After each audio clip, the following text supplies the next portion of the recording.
What's up, everyone? It's April 28th, 2025.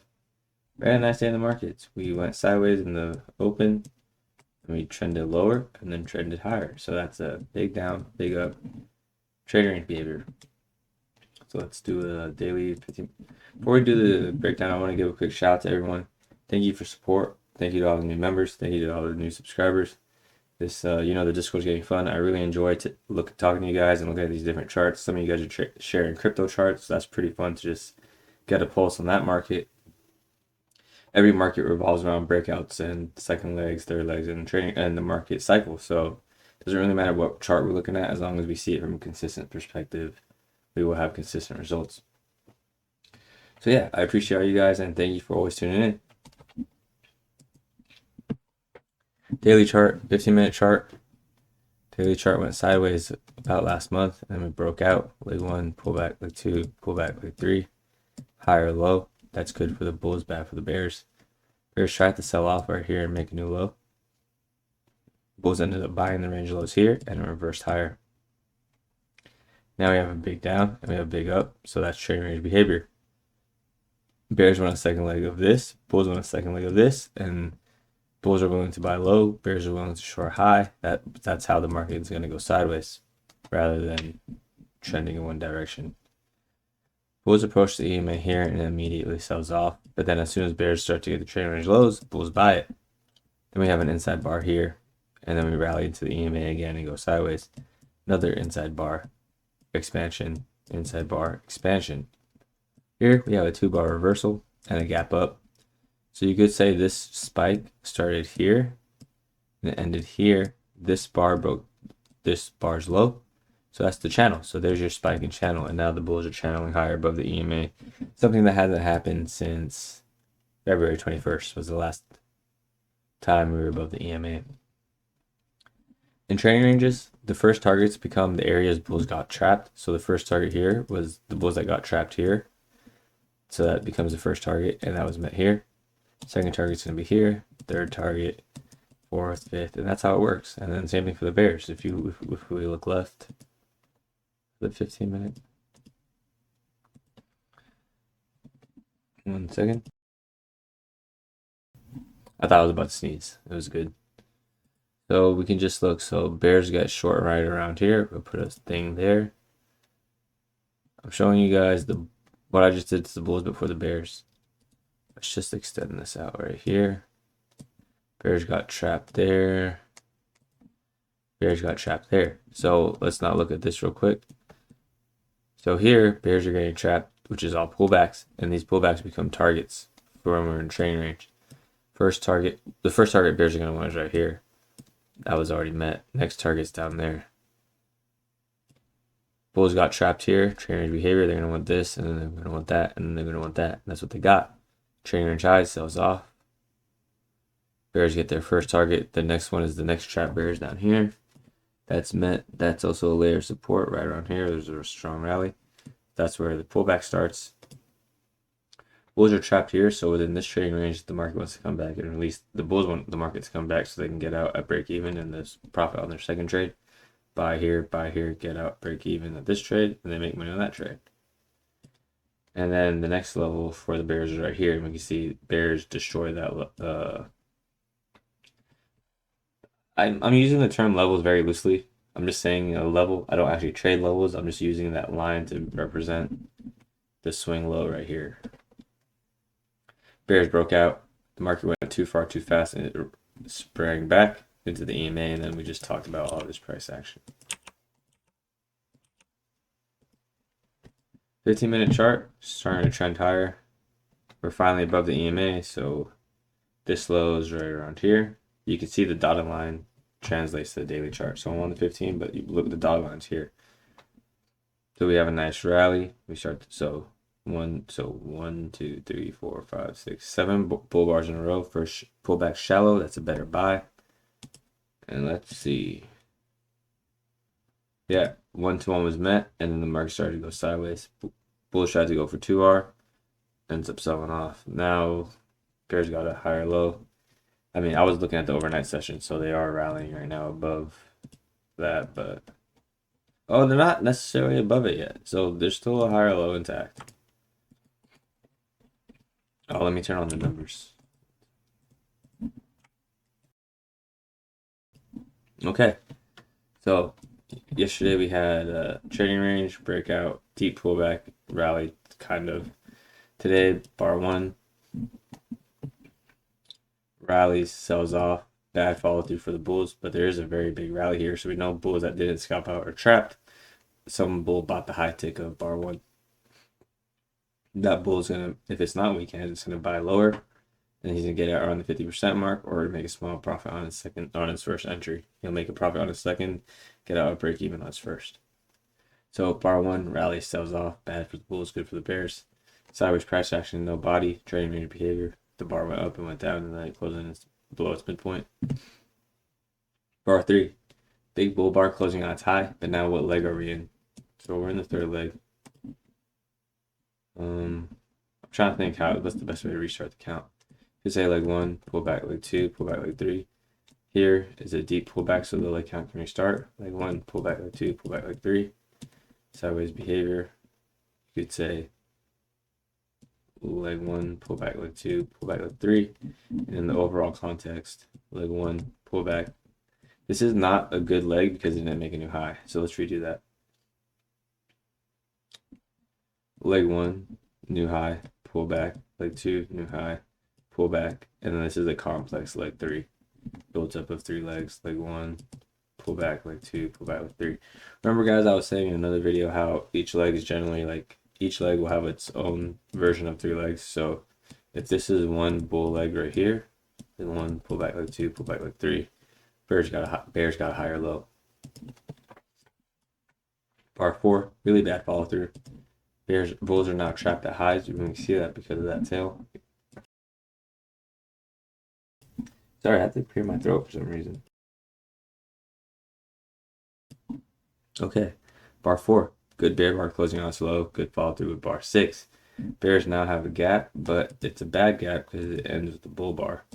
We generally want to see gaps in. Oh yeah, and I'm going to be dropping a gaps video this weekend. That's the next video for the members. Will be a gaps video. It'll be a very basic one, and all the videos I'm dropping will have different. It'll be like gaps 1, 2, and 3, wedges 1, 2, and 3. But I'm going to do it in a progression way because I can't just throw everything at everyone and then there'll be too much information and not in a. It'll be hard for you guys to actually use it. So I think the gaps are going to be important just so you guys can start to understand what a good breakout looks like. So this is a bad breakout because it ends in the bull bar and it's three legs down. Leg one, pull back, leg two, very shallow pull back, leg three, and then ends with a bull bar. So that's bad. I was talking about counting legs today. So in the Discord, someone was asking, does the leg count reset after a new breakout? And I was saying, well, not necessarily because you can count pullback legs, and that's important for learning when to get short. So here you can see bar 10 is, or excuse me, bar 11, even bar 10. Yeah, but bar 11 is testing here, testing the breakout point right here. You count the bull leg one, pull back, leg two, pull back, leg three. That's a wedge top into resistance, making bar 12 make a little more sense. Bar 13 sells off and then rallies back. We're at trading range lows, bouncing off here. And now, although there's three legs within this leg, there's also leg one, pull back, leg two, second leg trap for the bulls. 14, bull bar closing on its high. 15 breaks the trend line, then rallies back. So now we have a leg one, pull back, leg two, pull back, leg three. Again, wedge top. You guys see how I'm counting visible legs and fractal legs at the same time. So let me know if that makes sense or if I'm just being a little confusing. 17, bear bar closing on slow. 18, good follow through. 19, bad follow through, but at least we know there's sellers at the EMA if you're looking to get short. Now we have a really good bear bar below the EMA, bar 20. Right around here. Bar 21 is a pullback, but it's not the type of pullback I like to short because it's not 3 bars in a row. Bar 25 is actually the pullback I would like to short, but it's an inside bar after 3 legs down, so the context isn't the best. Let's say we had these 3 bars up here without 19, then I would take the short above 21. In this situation, it worked, but I just don't like how there's not 3 bars and that the fact that 19 broke 18's trend line means we are in the second leg. You could count this as one leg down, 20, 21 through 24, because no high is broken until we get to 26. So that's a fair argument too. But the fact that 19 broke 18's high, yeah, that doesn't make me inclined to take the short on 21 because I'm looking for a swoosh down like this, and that's 3 bear bars in a row that get a good gap like that. So there is a gap here, but it starts with the bull bar, ends with the bull bar, so it's not the best. 22 bear bar closing on slow. 23 good bear bar closing on slow. Now bears are collecting multiple bars on their low, and they've rejected highs. Context is adding up to get short. 24 bears get the gap. 20 what the heck?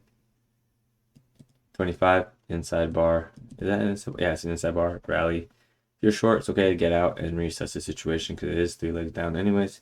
26 good bull bar closing on slow. It actually traps bears right here because it sells off and then rallies. Bears short the high of 26 because they're thinking this is a first pullback from these 3 bars. But if you're gonna take this short, you have to be cognizant that you're already down 3 legs. You have to say leg 1. You could say pull back leg 2, pull back leg 3. You could say leg 1, pull back leg 2, pull back leg 3. Just be wary of where you're shorting. I've been trying to talk about in the Discord that context is king, and if you're got the context right, you have a lot of grace with your entries. The way I like to trade is very strict with my entry for now, and that's just so I can build consistency in one direction. I started out with 3 bars and a pullback, so this was my first setup. And in a way, I'm still trading that, but I'm entering differently. But the context between both, we'll use quote, systems, is the same. The context is a breakout. My entry is different. When we're trading, it's more important to have a way to view the markets consistently than to enter consistently. I have a way to view the market consistently, and I'm really looking to press my positions on different time frames, markets. So for me, it's kind of becoming easier so I can trade across multiple markets and time frames. But entering is second to context. Context is first and then entry. So you ask yourself, okay, the context is 3 legs down. Is this good for a short? I don't know if it's the best short right here because it's 3 legs down. Then you start to see 30. Maybe you take the short and acknowledge that you're 3 legs down and we could be in a trading range. So you scalp. Trading range behavior, scalp. And you could catch another 3 bars. These 3 bars are weak, but they do produce a gap. And then market goes a little bit sideways, pulls back into the EMA. I think it's very sketchy if you're going to get short here, but this is, the bar's printed and it did work. Bulls now have a rally here, 37, 38, 39, 40. This puts the market in a trading range, but bar 41 lets us know that bears are trying to go lower, and they get that 2, 3 legs down. Those 2, 3 legs are leg 1, pull back leg 2, pull back leg 3. New low, 49 sells off, trapping bears, rallies back, and then we have a nice channel. I really like this trade right here. That's a cool trade to me because it's 7 bars in a row. Such a shallow pullback. 57 is the first one breaking the. So you buy the 50. See the difference? See, that's a great difference right there. How I was saying I'm skeptical to short this, I'm skeptical to short that, but here I'm way more confident because it's the first series of bars and it's more than 3 bars in a row. Here we don't really get 3 bars in a row until it's the 3rd leg down, so it's just a little harder to trade and you have to scalp it. Here 7 bars in a row, you could buy the first trend line break 57. You sit through a little drawdown right around here, and then you're in profits for the rest of the day. 59, good bull bar closing on side with follow through. 60, you don't have 3 bars, but we do have that context where bears are now getting trapped, so they're going to buy back shorts. You can buy maybe 62 and catch the channel up. The market cycle goes breakout, channel, trading range. The channel started here. You could argue the channel started on 56 because of 2-sided trading, but 55? The market cycle, or you could say the channel started on 55, or you could say 56 because first opposite bar. I say first opposite bar because visually I can just see the paint, but if I'm really looking at, when I say paint, I can see it painted black. But if I'm really looking at this, the 2-sided traded there's 2-sided trading there, 2-sided trading there, 2-sided trading there. This was not the strongest breakout because there's a 2-sided trading almost on every bar. But for the 5-minute chart, that's what we're looking at, so we'll stick to. The channel starts on 56. Shallow pullback, 3 bars down. That's a 3 legs down. So that's leg 1, pullback leg 2, pullback leg 3. That's a wedge bottom in a rally, testing the high of 55. Breakout again, 59, 60, 61. shallow pullback. It's a bear bar closing on slow, so it doesn't have the same context as buying this, but in this situation, the fade worked. You can go from 1 to 2 R, bar 62, and then we're channeling two-side channel. We have 3 legs up, leg 1, pull back, leg 2, pull back, leg 3. Trading range behavior, type of channel, the type of trading range, excuse me, breaks out 67, 68, 69, bad follow through, but we're not breaking any lows, so 69 could be within the bull channel. Leg 1, pull back, leg 2, pull back, leg 3. 70 bull bar closing on its high, same situation for 71. But now the market's getting climactic because we've definitely had more than 3 legs up. Whether you count this as a breakout or you count the legs, leg 1, pull back, leg 2, pull back, leg 3. Reset the count here. That's breaking out. Leg 1, pull back, leg 2, pull back, leg 3. Bad follow through 72. Market goes more sideways. Again, bears get 3 legs down. Leg 1, pull back, leg 2, pull back, leg 3. This becomes a better fade. Climactic price action 77, and then bears close right above the EMA. Ooh.